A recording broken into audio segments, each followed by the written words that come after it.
Bienvenue sur la Tawhid TV, le journal. Les titres de cette édition: le dialogue national a bien porté ses fruits, a estimé le journaliste analyste politique Hassan Samb, qui trouve que c'était nécessaire. Selon lui, la question de la troisième candidature du chef de l'État ne pouvait être réglée au niveau du dialogue national. Il se veut optimiste quant à la validation par le chef de l'État de ces points d'accord.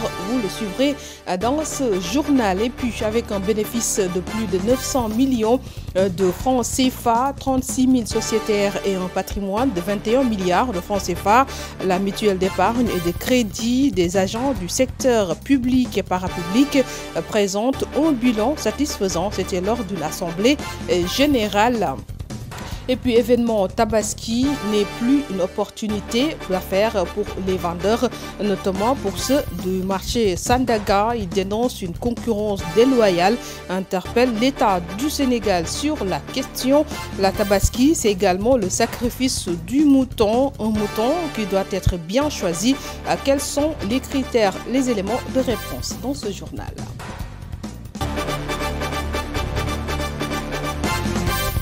Bienvenue à toutes et à tous dans ce journal. Le dialogue national a permis de poser des actes, également des avancées plutôt démocratiques pour le pays, a déclaré le journaliste analyste politique Hassan Samb. Selon lui, beaucoup de points donc ont été abordés, notamment il s'agit de la question du parrainage. On parlera également du question du bulletin unique qui sera étudié, l'éligibilité également des candidats. Par contre, il dit rester sur sa faim par rapport à d'autres points. Mais quand même, il reste estimiste quant à la validation de ces points d'accord. Je propose de le suivre. Sans nul doute, il y a deux points qui me semblent extrêmement importants. C'est les révisions de l'article L28 et de l'article L29 du Code électoral. Ça, il me semble que c'est extrêmement important parce que quand même, y agiter la grâce, ça permettrait peut-être à certains individus de pouvoir être de la course pour ce qui concerne les élections. Mais les exclure comme ça, de cette manière, ça me semble pas intéressant. Maintenant, je suis resté un peu sur ma faim par rapport à ce point parce qu'au début, il y avait une mouture qui avait été rendue publique qui, semble-t-il, a disparu entre-temps parce qu'on avait dit la grâce et ce qui aurait épuisé leur peine. Maintenant, ce qui aurait épuisé leur peine me semble avoir disparu. Or, ce serait important que tous ces Sénégalais qui ont épuisé quand même leur peine puissent être réinscrits sur les listes électorales. Le parrainage est aussi extrêmement important, même si là aussi je suis resté sur ma faim. C'est vrai que diminuer le taux c'est bien, 0,6 à 0,8, mais ce serait... Ouais, oui, là ils ont également dit qu'il faut un tirage au sort pour le dépôt. Oui, là aussi c'est important. Je pense que le tirage au sort évitera le bousculade, les gens qui dire que je suis le premier, etc. Donc, on va faire un tirage au sort. Ça aussi, c'est important. 30 millions. Bon, les gens ne discutent pas trop argent. Je pense qu'ils sont assez riches. En tout cas, ils n'en parlent pas beaucoup. 30 millions de caution. Ça semble peut-être raisonnable pour une élection comme la présidentielle, même si c'est lourd. Bon, pour les candidatures indépendantes, ça va pas être difficile. Pour les partis politiques et les coalitions, peut-être sera moins difficile. Je pense que ça, ce sont des points importants. Et maintenant, on n'a pas résolu le problème de l'organe neutre qui pourrait organiser les élections. On n'a pas résolu la question du chef d'État, chef de parti. Et ça reste toujours des questions extrêmement importantes en Suisse. Et la troisième candidature, évidemment, ça aussi, on ne peut pas régler à partir d'un dialogue parce que chaque Sénégalais a le droit de postuler. Et même si par ailleurs, il y avait, c'est vrai, tout un débat sur le fait que parrainage, je ne veux plus postuler, la constitution verrouillée. Après, on revient pour dire que oui, je n'ai pas d'obstacle juridique à ma candidature. Donc, ouais, il y a toute une polémique autour, effectivement, du respect de la parole donnée. Le dialogue est important. Moi, je trouve qu'il faut toujours dialoguer.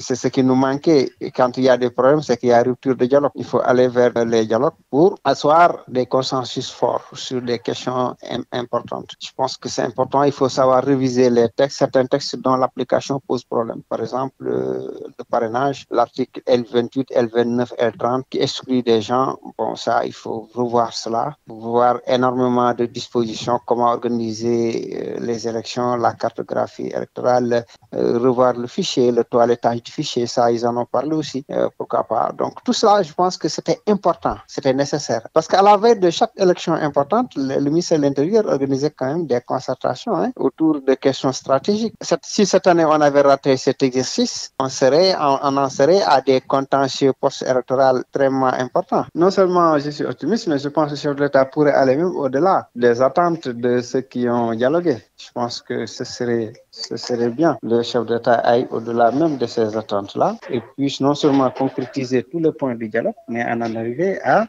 peut-être faire d'autres propositions importantes. La mutuelle d'épargne et de crédit des agents du secteur public et parapublic a organisé la 22e édition de son assemblée générale pour faire le bilan des activités devant les sociétaires. Un bénéfice de 917 millions de francs CFA a été capitalisé avec un patrimoine de 21 millions de francs CFA selon les responsables qui disent mettre en place d'autres types de crédits pour justement accompagner les sociétaires compte rendu. Lors de cette 22e édition de l'Assemblée générale, une évolution positive de la MECAP a été constatée avec 36 000 sociétaires et 21 milliards de francs CFA de patrimoine. Nous sommes passés de 100 membres à 36 000 membres aujourd'hui.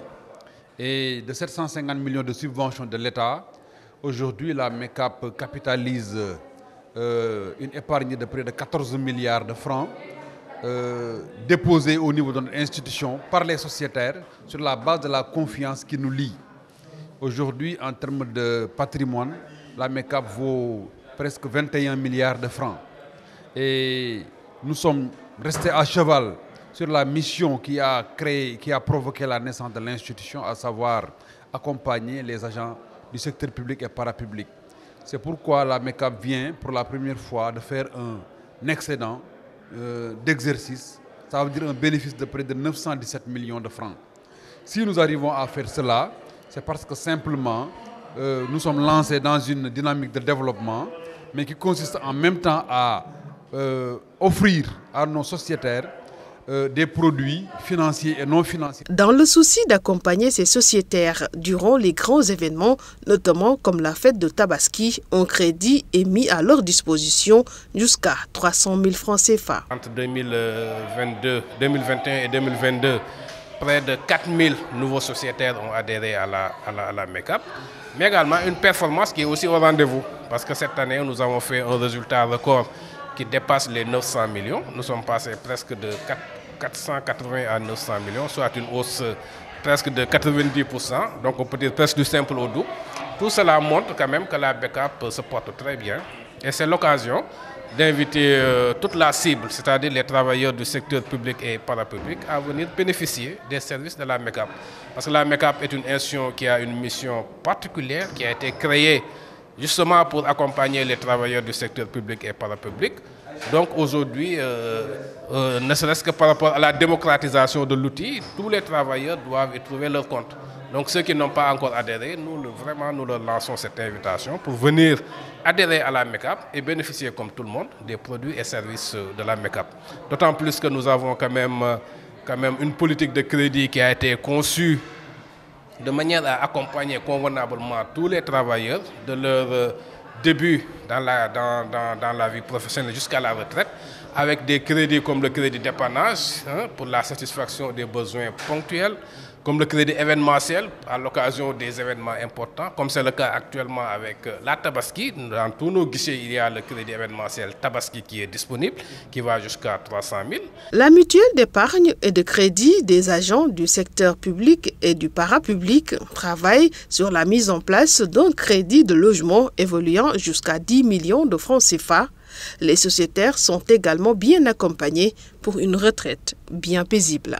Et puis nous parlons de la fête de Tabaski, donc les Sénégalais qui achètent des tissus, mais cette année, la situation est tout à fait autre, notamment pour les commerçants du marché Sandaga. Selon le délégué du marché, beaucoup de ses camarades se sont retirés de ce commerce face à la concurrence qu'il qualifie de déloyale avec les autres nationalités qui se sont lancées dans ce business.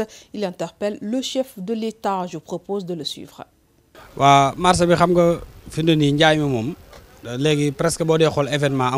Actuellement, par rapport à la vente, on ne peut plus parler d'événements car notre chiffre d'affaires est carrément à la baisse. Tout a été chamboulé parce qu'il y a quelques années, c'était les grands commerçants sénégalais qui faisaient le déplacement pour aller acheter de la marchandise. Ensuite, ils revenaient vendre ça aux détaillants, aux marchands ambulants, entre autres. Mais actuellement, c'est les pays même là où nous achetions les bagages qui envoient leurs commerçants venir vendre sur place. Et en plus, ils leur facilitent en tout cas tout ce qui est taxes et autres. C'est en grande partie à cause de ça que nous n'arrivons pas à nous en sortir. Beaucoup ne le savent pas, mais je crois que c'est là où le bas blesse. En plus, ils n'amènent pas de la très bonne qualité par rapport à nos prix. Donc, c'est de la concurrence déloyale. En tout cas, les gens préfèrent acheter moins cher. L'État doit nous assister. Il doit nous aider pour qu'on puisse reprendre le marché, car plusieurs commerçants de tissus ont dû abandonner ce commerce actuellement. Car nous, les qualités que nous amenons, les Indiens ne le font pas. Ils amènent un tissu semblable et il y a une différence côté prix. Donc, c'est pourquoi les gens préfèrent aller acheter chez eux. À la longue, en tout cas, nous risquons de tout perdre, car tout le monde le sait. Aujourd'hui, ce n'est plus un secret pour personne. Les choses ne marchent pas comme avant. bakkanam di wax rek mais nam meloon melutu ni li tax melutu ne nag yàqu-yàqu bi wax naa la fi mu nekk ci biir. À quelques jours de la fête de Tabaski, nous y restons pour parler également des fidèles musulmans qui se ruent vers les vendeurs de moutons afin de s'acquitter de la sunna. Quels sont les critères pour bien réussir également votre sacrifice et bénéficier des bienfaits?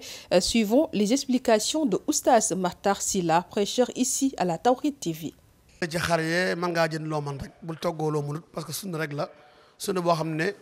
La Tabaski, c'est une sunna, alors on doit acheter que ce qui est à notre portée. Pour d'autres écoles islamiques, si un seul membre de la famille en achète, c'est largement suffisant. Pour d'autres, ils demandent à tout fidèle musulman majeur qui a les moyens de le faire. En tout cas, il revient à toute personne qui a les moyens d'acheter un mouton. Selon les critères, le bon mouton doit avoir au moins 6 mois.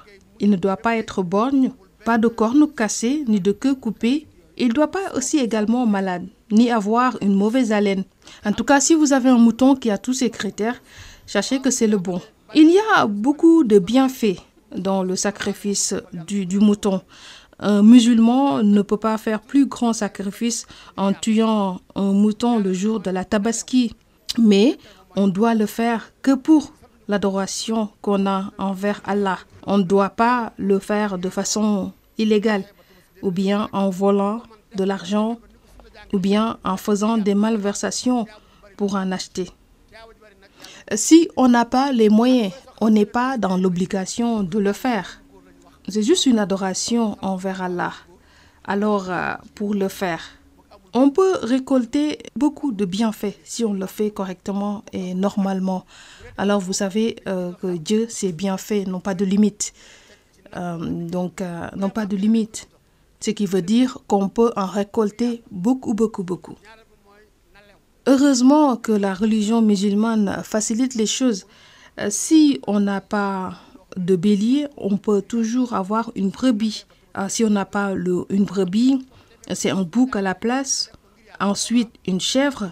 On peut toujours sacrifier un taureau ou une vache. Et ensuite, vient le chameau. C'est cet ordre qu'on doit suivre. Si on n'a pas assez de moyens, on peut aller jusque-là. Mais vous savez, si c'est à la Mecque, c'est l'inverse. On commence toujours par le chameau, la vache, le taureau, et ensuite le mouton.